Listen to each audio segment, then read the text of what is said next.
اعوذ باللہ من الشیطان الرجیم، بسم اللہ الرحمن الرحیم۔ آج ذی الحج کے اعمال بیان کیے جا رہے ہیں۔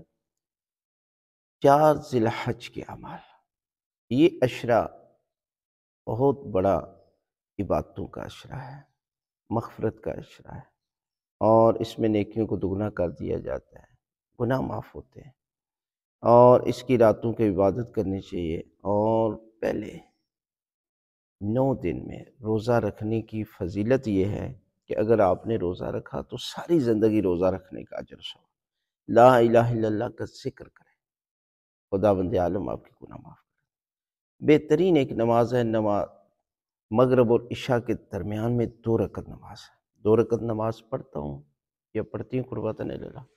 پہلی رکعت میں سورہ الحمد کے بعد آپ نے سورہ توحید کی تلاوت کرنی ہے، اور اس کے ساتھ سورہ اعراف کی آیت نمبر 142 142 یہ آپ تلاوت کرتے ہیں۔ اسی طرح دوسری رکعت میں تسبیح کا ذکر کرتے ہیں، اور صبح کے ٹائم روزہ رکھتے ہیں، تو خداوند عالم ساری زندگی روزہ رکھنے کا اجر و ثواب اور حاجیوں کے برابر پروردگار آپ کو بھی ثواب عطا کرے گا۔